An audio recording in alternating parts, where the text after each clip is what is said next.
Fala galera, tudo bem? Eu sou o João. Sou a Jaque.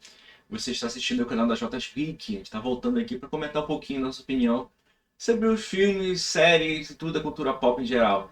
Para não deixar aí, não esquecer, já assina o canal, deixa aquele like que ajuda bastante. E bora começar hoje sobre a quinta fase da Marvel, que começou aí com o Homem-Formiga e a Vespa Quantumania. Não foi com o Doutor Estranho, não? Começou? Não, começa agora com o... Jurava que começava desde o Thor. Não, ali foi o final, tá? O final da fase anterior. A fase anterior ela teve alguns filmes e algumas séries de TV, né? E finalizou ali mais ou menos com o filme do Como e Trovão? Amor e Trovão, mas não, acho que teve outro filme, foi finalizado acho que com Pantera Negra. Então, aquela fase ali se encerra sem um grande ápice, sem uma reunião de super-heróis. Foi uma fase introdutória que botou alguns elementos sobre multiverso e tudo mais. Engajou, né? Meio que era pra engajar esse. Aí começa agora a quinta fase com o Homem-Formiga e a Vespa.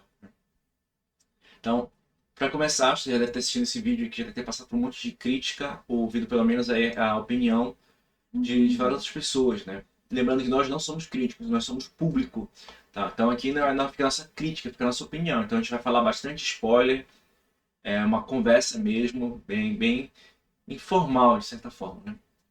Vamos lá. Para início de fase, Homem-Formiga, será que é a melhor escolha?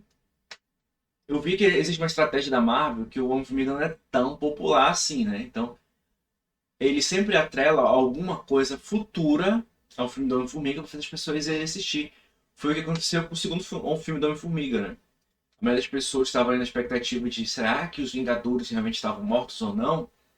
Aí deixaram lá, olha, a dica sobre isso vai estar no pós-crédito do Homem-Formiga 2. As pessoas foram assistir não o filme em si, eles estavam mais especulando lá a cena pós-crédito.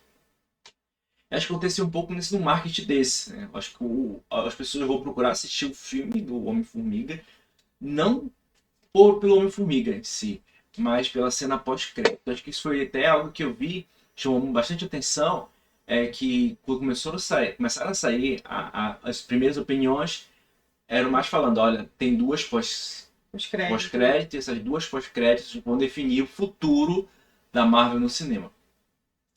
Deram tanta opinião sobre o filme. Então, vamos lá. Gostou do filme?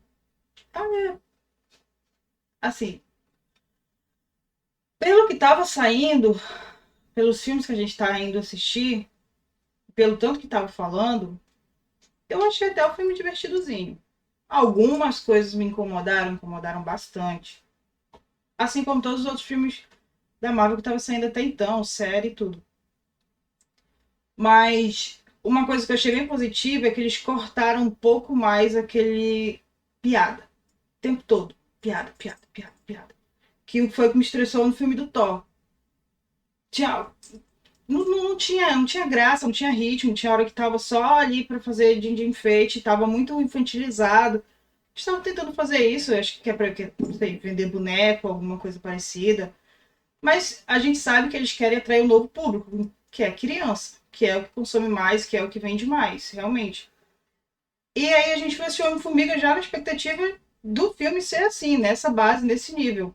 Tanto que a gente já tinha ouvido falar sobre crítica, falando que estava lá embaixo, no Rock Tomatoes, que todos os críticos estavam falando que era o pior filme da Marvel, só perdia para Eternos. E a coisa boa que aconteceu, a gente se surpreendeu com o filme e eu realmente gostei do filme. Não tanto quanto os filmes anteriores da Marvel, mas esse não fez eu sair chateada do cinema, pensando que era melhor ter ficado na minha casa. Isso é um efeito de comparação, né? A gente está comparando aqui com os últimos filmes que a gente assistiu. A gente saiu decepcionado do Doutor Estranho. A gente saiu Muito, muito. decepcionado. A gente saiu ofendido com Thor e com as expectativas frustradas com o Pantera Negra, né? Então, Homem-Formiga nunca foi lá um grande chamariz pra gente, né? A gente vai assistir porque faz parte do universo compartilhada, né? E o atrativo dessa vez era o surgimento do grande vilão que vai levar ao futuro da Marvel no cinema. Aí, esse é o ponto positivo desse filme, tá? Na minha opinião. O ator que faz o Kang, o Conquistador, ele consegue segurar o filme. Ele, pra mim, tem uma atuação que parece ser ameaçadora. O Kang pareceu ser poderoso, mas em contrapartida você coloca esse cara que é o futuro, cara que vai ser a maior ameaça Que é o vilão, né? contra o Homem-Formiga, sabe? Se tivesse a maior ameaça do universo Marvel, vai enfrentar o Doutor Estranho, que é uma entidade super poderosa, ou vai enfrentar o Thor, que é super forte. Que é Então, um deus, né? aí era uma escala maior, né? Esse você bota o Homem-Formiga. Não, qual é o Homem-Formiga na fila do pão, né? Para enfrentar e vencer aquele que seria o Kang mais temido de todos. Mas deve ser o filme do Kang, né? Eu gostei do ator, Ficou me bom. fez querer ver mais daquele Kang, que como a gente vai falar com spoiler, no final do filme ele some, né?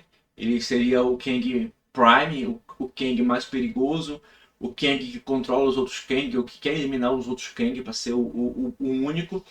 E no final do filme ele consegue ser derrotado pelo Homem-Formiga com a ajuda das formigas, uma reviravolta das formigas lá no final do filme. E a gente vê outro Kang dizendo que ele tá morto. Eu espero que não, porque eu gostei dessa versão. As outras versões que apareceram lá foram rápidas. Eu sei que existe muita referência ali. Eu li alguns quadrinhos já que tinham o Kang, Não faz aquele sentido ele mais morrer, porque velho. ele é o Kang mais poderoso. Ele vai matar o Kang mais poderoso. Ele é no caso, o Prime, né? O mais poderoso seria talvez o que aparece lá falando com os outros. Ele é um Kang mais velho que os outros. É o Kang que deixou de querer ser o conquistador e passou a reavaliar suas ações. Então ele volta no tempo e meio que vai guiando os eventos para que no final o Kang se torne ele. Ele se torne daquela forma que ele é, ele meio que vai manipulando. Tem o Kang, os outros, né? Porque o Kang ele é autoconsciente das outras versões dele. Nos quadrinhos que eu li, por exemplo, tem nessa edição capa preta, acho que não dá pra ver, tem aqui por trás. Uma que ele enfrenta esse Kang e ele é ciente que ele é o futuro dele. E o Kang, o Conquistador, que é essa versão malvada dele, quer evitar de se tornar aquele. E aquele, que é do futuro, fica meio que manipulando eventos para que ele se torne. Entendi. Então, isso depois eu vi, depois de finalizar o filme, que tem a cena pós-crédito, que é ligada ao filme à série do Loki. E aquele Kang também que aparece lá é um Kang muito especial, que é o próprio Kang Prime. Então pode-se supor, talvez, né, em base de teoria, que ao ser sugado pela joia, não pela joia, né? Ser sugado ali pela máquina, ele já nem precisa mais da máquina para fazer a viagem pelo tempo. Ou que ele tenha sido jogado para aquela época, num período onde ele não tem tecnologia suficiente ainda para construir sua máquina do tempo. Então o que ele vai fazer? Ele vai começar a criar uma revolução tecnológica. Tanto que a gente assiste a cena e ele está mostrando uma inovação tecnológica. Aí o Loki, junto lá com aquele personagem que eu não me lembro agora, que é a pista temporal, ele fala, olha, ele é o Kang, né? Ele vai se tornar o Kang e tal. Então, realmente, dá-se ali uma perspectiva para o futuro da Marvel, o que eu achei bacana. Mas não vibrei com a cena pós-crédito, não vibrei vendo os vários Kangs. O problema é que a sua expectativa era muito alta dos filmes da primeira coisa da Marvel. Aí, quando vem essa segunda, a expectativa tá lá embaixo. Agora, eu tenho que ser sincero, a respeito de expectativa, por exemplo, a primeira fase da Marvel não é a minha predileta. Eu gostei dos Vingadores. Tudo que eu assisti. Não, eu gostei do Homem de Ferro. O primeiro Homem de Ferro, achei uma introdução bacana. Os outros, o segundo Homem de Ferro é legal, Né? o Capitão América, o O Capitão Thor, América 1, o primeiro Vingador, né? Que realmente Aí, é um filme eu que fui é assistir, esquecível. eu fui assistir e falei assim, não, vai ser um filme ok. Aí quando eu me deparei com os primeiros Vingadores, eu falei, uau, esse aí é o Isso, tipo de filme que eu quero ver, o universo que eu quero ver. Era engraçado, tinha ação, tinha você sentia uma sensação de urgência, de perigo. Aí depois que eles fazem, parece que não sei se de propósito, mas filmes medianos para seguir o interesse do público para lá no final fazer um ápice de um encontro, né? Não sei se vai ser essa expectativa agora. Salvo um ou outro filme, Soldado Invernal, o Guardiões da Galáxia, primeiro, então, salvo esses pontos fora da curva. Mas a verdade, pra mim, é que muitos dos filmes ali, eles se tornam oks. Não são aqueles filmes que, eu quero assistir por ele próprio, eu quero assistir às vezes por causa do universo conectado que tá ali. E esse Homem-Formiga, no caso, acaba se tornando mais um desses filmes que vou assistir porque faz parte do universo e porque apresenta ali um vilão que pra mim não é um dos meus prediletos dos quadrinhos, mas que no cinema eu gostei da postura dele, gostei da interpretação do ator, gostei da forma como ele se torna imponente, rígido, mal. Ele é um cara que destrói. Se o Thanos destruiu matou metade do universo, esse é um cara que vem destruindo vários universos. Na verdade, ele vem destruindo as linhas do tempo. Então, ele vem destruindo multiversos. Porque a hora que ele fala que ele já matou tanto Vingador que ele nem sabia quem ele era. Então, aí, tipo assim, é um escalonamento enorme. Tipo assim, mais que você assista e a esse princípio você não percebe essa grandiosidade. Se te botar no papel, ele é um cara que vem destruindo linhas temporais, vem destruindo universos. Ele é pra ser um Thanos elevado a décima. Então eu gostei da interpretação dele ali, tá?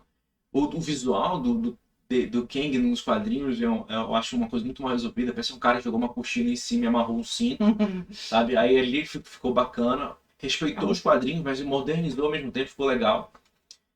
Então, por enquanto, a gente tá falando só elogios, mas elogios a um personagem que tá dentro do filme.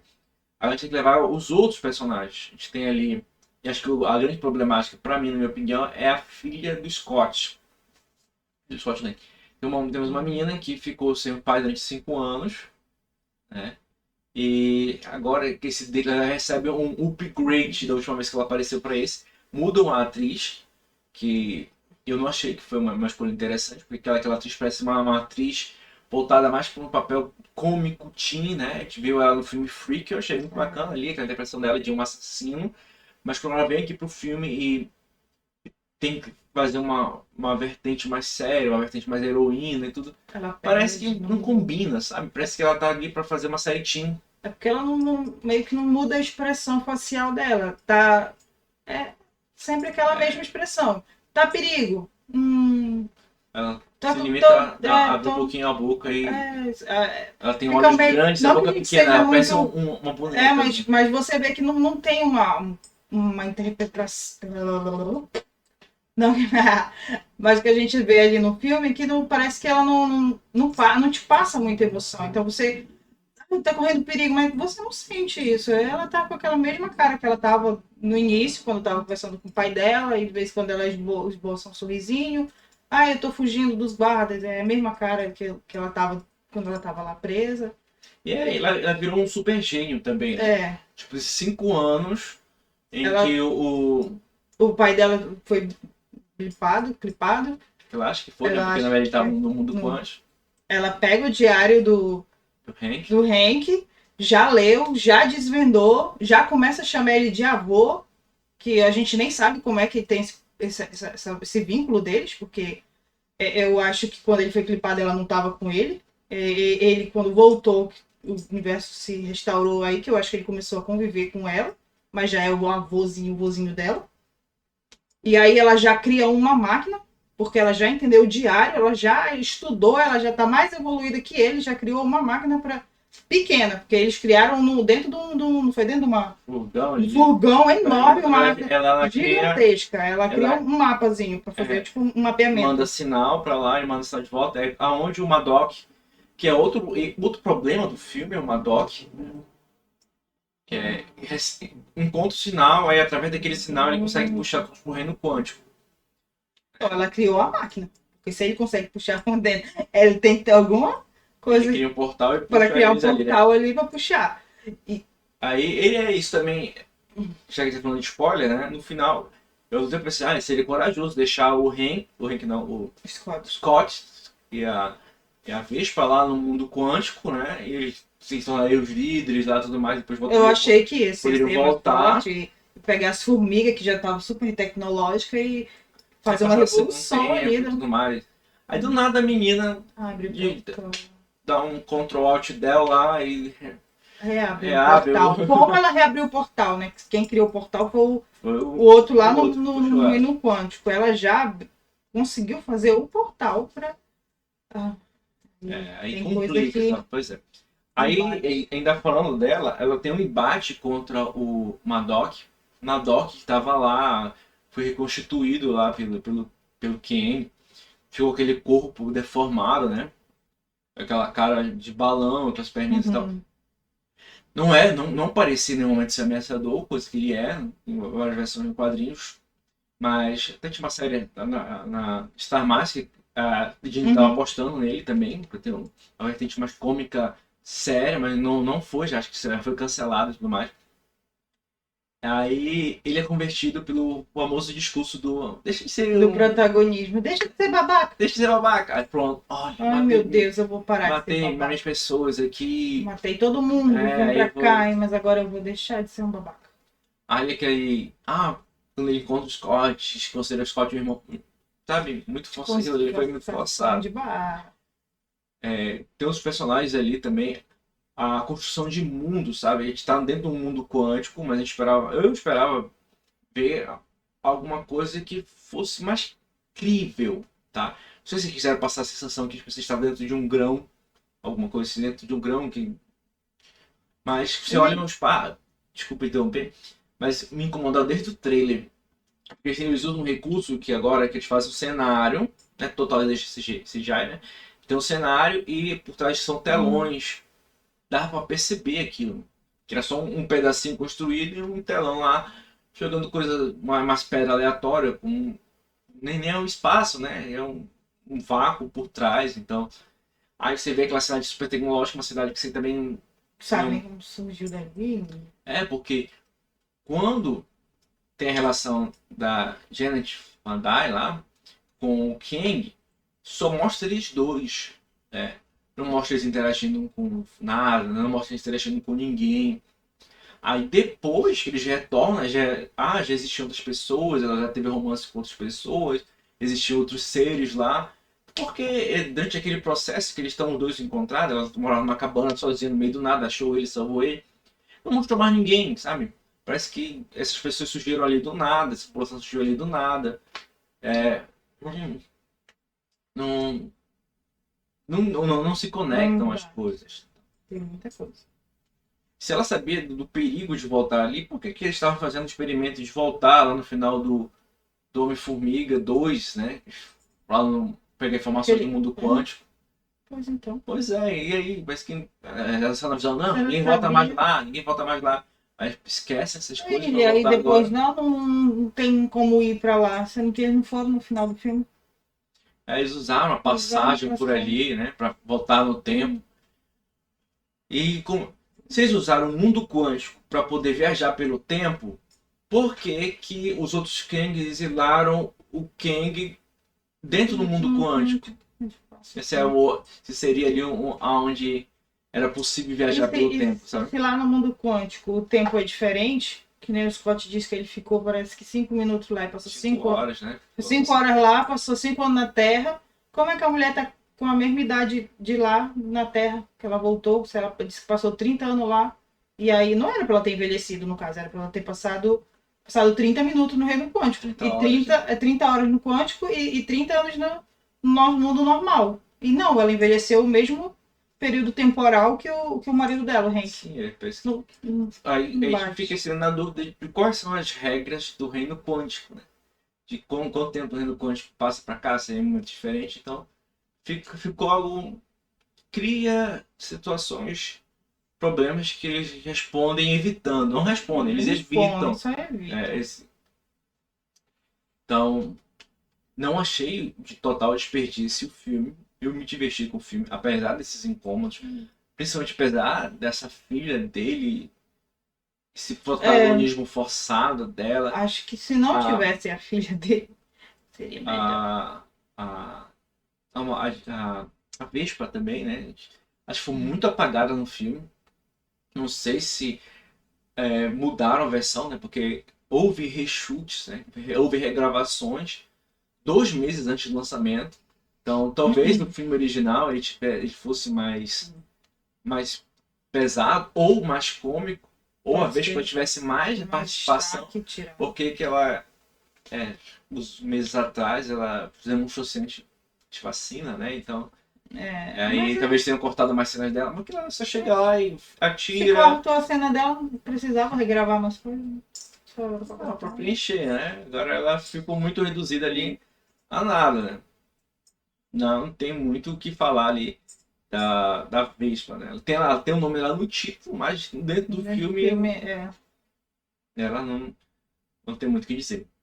Então, pra gente, eu acho que a gente concorda nisso, foi um filme mediano, tá? Não um filme ruim de assistir. Talvez eu, quando chegar no Disney+, eu vá assistir de novo, sem problema. É um filmezinho assim que assistiria de novo de boa, não algo que me ofendeu, mas que eu assistiria muito mais também por causa da interpretação do Ken. Essa é a verdade, não pelo Scott Lang. Eu assisto pelo vilão, não pelo mocinho. Dos 3 filmes do Homem-Formiga, eu acho que eu só assisti uma vez cada. Então esse é uma evolução, porque eu assistiria mais de uma vez, né? E é isso. O Scott, ele acaba sendo um coadjuvante no próprio filme, por assim dizer, porque o destaque é o Ken. Os outros personagens que circulam... Ele rouba a cena também, né? Os outros personagens que circulam não são apenas funcionais. Os seres que vivem lá no mundo quântico são bem qualquer coisa. Não foi contribui nada que você queira ver de novo, que vai querer ver de novo. Sendo que o mundo quântico, ela falou que era meio que universos dentro de universos. Né? Você só vê aquela bolha. Aí você perde muito. Tipo, chegou no final e apareceu... Até apareceu aquele monstro de fogo e veio o outro maior, mas aí tipo, sumiu. Você não vê mais. Você não vê. Aquele monstro que ela lutava também, que apareceu um, aí tu pensava, não, quando eles voltarem vai ter um monte daqueles monstros correndo, vários bichos. Eu até pensei muito quando logo que mostrou no filme, aquele filme da Disney lá, do Mundo Estranho lá, que eles vão, que aparece vários seres de diferentes, como se fosse um organismo vivo. Eu achei meio que apareceria alguma coisa relevante assim. Mas não, apareceu ali, sumiu, apareceu mais, não contou mais nada, falou mais nada.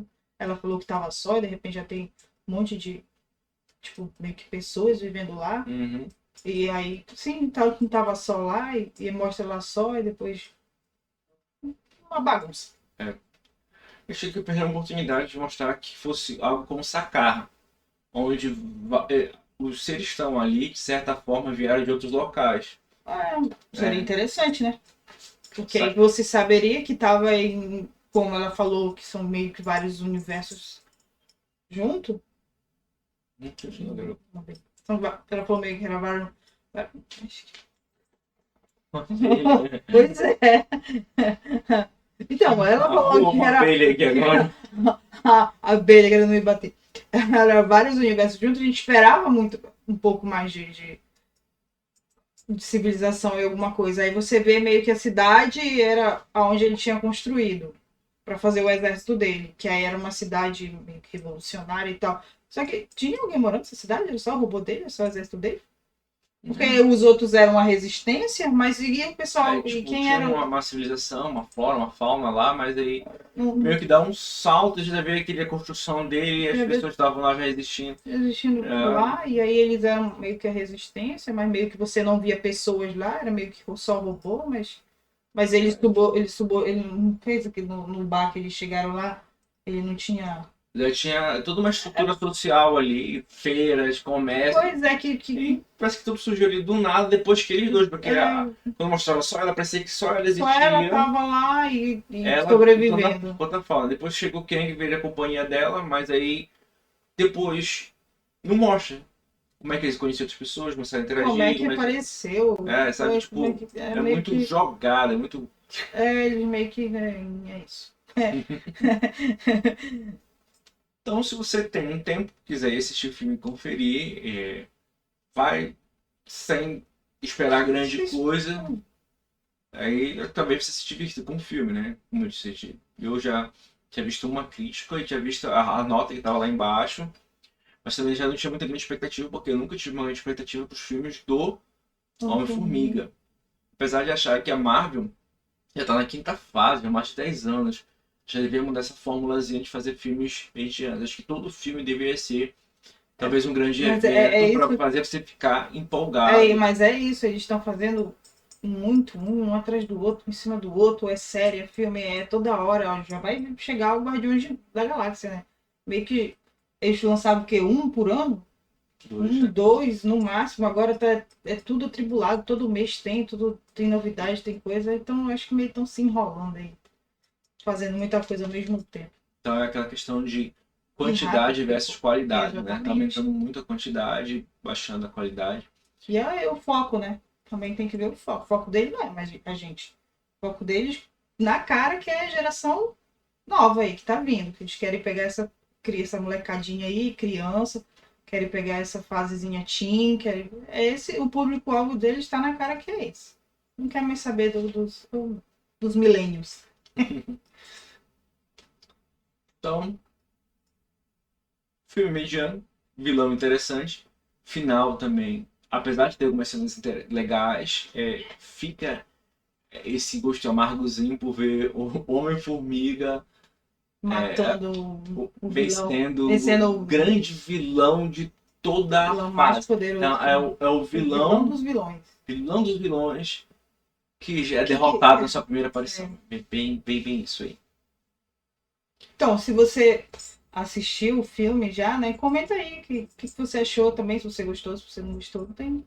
Se você achou um filme mediano, se achou um filme ofensivo, ou se Aham. você achou um filme divertido, né? Então, obrigado por assistir o vídeo. De novo, se você viu até aqui, dá uma curtida aí, se inscreve no canal, conversa, interage com a gente, porque aqui não somos críticos, somos público também. Só estamos deixando aqui a nossa opinião, tá?